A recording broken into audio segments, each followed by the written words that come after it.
I'm just waiting for the pain to go away. Daddy, I miss you so much, and I think about you every day. Even though it's been 12 years. Our hearts still ache for the futures snatched away. 12 years ago to the day, of course, that those hijacked planes not only crashed into the World Trade Center and the Pentagon and in that field in western Pennsylvania, but really so much of not only our historical arc here, but some of the decisions we make forward changed as well. At Ground Zero in Lower Manhattan, victims' families, they gathered around the two memorial pools where the Twin Towers once stood. And once again, the bells tolled and the victims' names were read. Day also marked by moments of silence at both the Pentagon and in Shanksville, Pennsylvania. Now tonight, as we reflect on the anniversary of 9/11, it's next to impossible to miss how, in today's context, the President's national address last night, it also fell in the backdrop of a post-9/11 America. The wars that sprung from that day have spawned a national fatigue about war, regardless of how you feel about those wars. Americans are tired of it.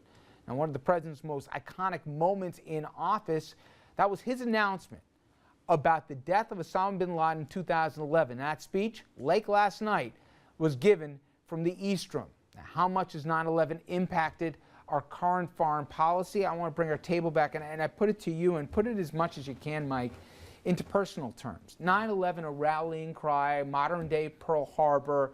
I've still never seen in my lifetime the unity that we saw in this country. But if you take that day and that idea of what we needed to do, and now the division by political, you can't figure out who's on what side anymore on this issue because people have different personal connections. People are exhausted by the war, about the price tag, the blood, and also not just the lives lost fighting for this country, but also the lives that have come back so different. And you can put human faces on those guys. Yeah.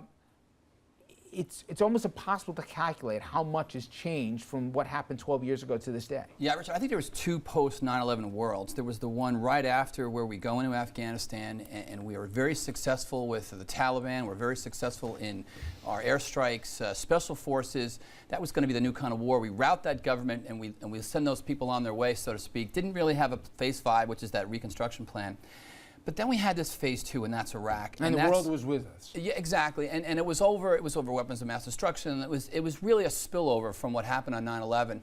And it just basically, you had a president said that we're going to drain the swamp. We're no longer in this two-pole world, that we're going to drain the swamp. We're going to go after these countries that we know are evil. Because we can put 125,000 soldiers in Kuwait, and it's the ultimate of a show of force.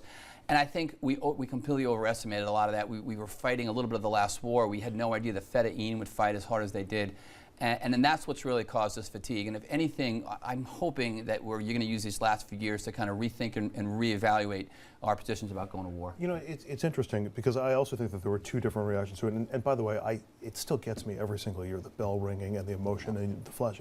I, like so many people, were like, when does it get even a little less painful? But the reaction, it's easy to think that we overreacted right after 9/11, but I don't think we did. I mean, Afghanistan was the mission we had to do, and I think most people separate Iraq from it because it was just, there were so many missteps along the way, that it wasn't related to 9/11, that it wasn't, the evidence that we were presented wasn't accurate. I remember we were, in fact, I remember when the people were debating taking military action post 9/11, the looks that the people got, and I still think I would give the same look, like, come on, you know, look what they did to us. But then when the president, then President Bush, was talking about the axis of evil, a lot of people said, wait a minute, where's this thing going? Yeah. You know, and it's not Monday morning quarterbacking. At the time, it was, this isn't a video game. You know much better than us. It's more complicated than that, isn't it? But we were told, and I'm not trying to refight the last fight, but it was easy because we had the morality. We were on the right side of this. And then so much has changed. And do you think, Mike, to a degree, it's almost changed too much, where we don't believe, the American public, as we're seeing in Syria, that we have the real power to change anything beyond our borders? And I'm not saying Syria is the right example, but I'm worried that we are, whether we like it or not, the only superpower. And with that comes responsibilities, whether we like it or not. Now, maybe we can disagree if Syria is one of those, but this idea that we're relegated our power to the contiguous U.S., that also carries risks with it. Yeah, again, gets to the proper use of the application of military force. That's always been my disconnect with the president in Syria. For example, he doesn't like the fact that they're using chemical weapons, and in order to use the military to stop that mission from happening in Syria, it's boots on the ground, but we're not going to put boots on the ground. So that's the issue. I thought we'd learned that lesson, but it looks like we haven't.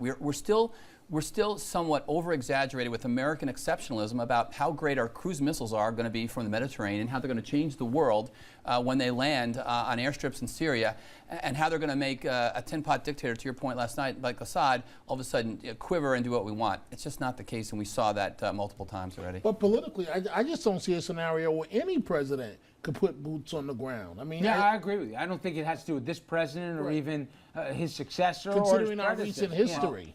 You'd have to look at invasion of Israel, invasion of Turkey. I mean, how would we take that? So Turkey, NATO ally. What would happen if Syria rolls tanks north to Turkey? What if they roll back through the Golan Heights back into Israel? What if Egypt decides they're going to roll through the Sinai up to Israel? Does an American president but put that's What if chemical weapons all of a sudden go into Israel? But that's why I think Obama was so hesitant with going in for exactly what you just said. It's not just Syria, it's a regional issue, as you have very well laid out over the last couple of days. But I would also respectfully suggest, Dominic, that if it was President McCain or if it was President Romney... I don't even think McCain would do all of the things that he said publicly. I don't think it would be as popular as they would like it to be, but I think they would go ahead and do it anyway. And I think that there would be more think partisan McCain would do all that he's talked about? Absolutely. All the different countries he's talked about the going list into? it's longer than the list than I think you're both right. I think you he probably would have struck Syria. I don't think Iran is anything but bluster. I think everybody realizes, even a lay person here, how complicated. I have a question, Mike, though. We talk about the polls and the general public, but how about within the military? How has the opinion changed when it went from rhetoric here to reality the last 12 years? And you've seen firsthand the price paid by, people can armchair quarterback all they want in Washington, but the guy's still got to go out in the field in places, that we can barely pronounce here. And it's not just, as we know, the cost of the lives, but of so many. And we deal a lot with veteran issues back here. What is the perspective within the military about what we can do, should do going forward with Iraq and Afghanistan as examples? It starts at the top. I think in both cases, people inside the military love their commander-in-chief for all practical purposes. I mean, you're going to have your one-offs.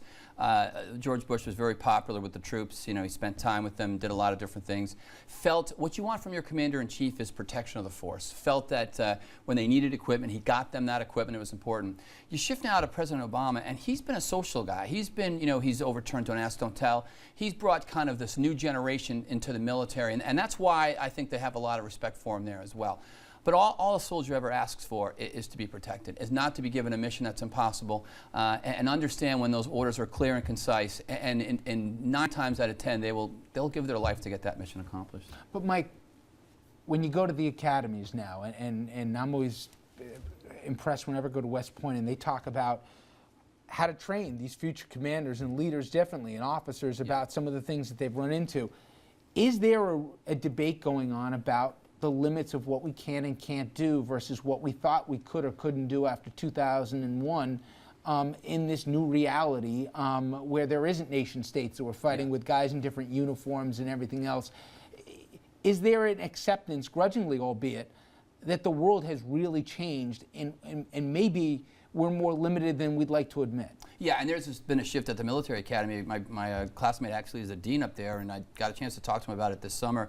There's been a shift away from the kinetic power and the overwhelming force that America could bring to bear on any combat situation, more towards language skills, more towards diplomacy, even for young lieutenants. I mean, the captains, lieutenants, the young sergeants were the one responsible for a lot of turnaround that took place in Iraq, in Afghanistan, in these cities. Yep. So there's no question there's been a shift on the ground with regard to soft power, and that's where America, I think, is strongest. We always have that hard power, always can do that. It's when we can apply that soft power to make things work.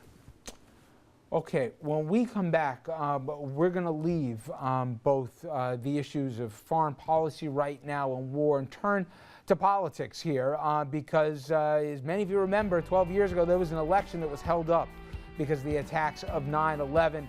Thankfully, that's not the case, but we do have a holdup nonetheless because the math. Bill de Blasio came in first in the Democratic mayoral primary last night, but the question is, will he avoid a runoff?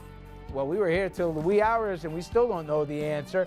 Bill Thompson, he says, not so fast, my friend. We'll explain, and we'll also talk about some farewells from the political world after last night as well. Stay with us.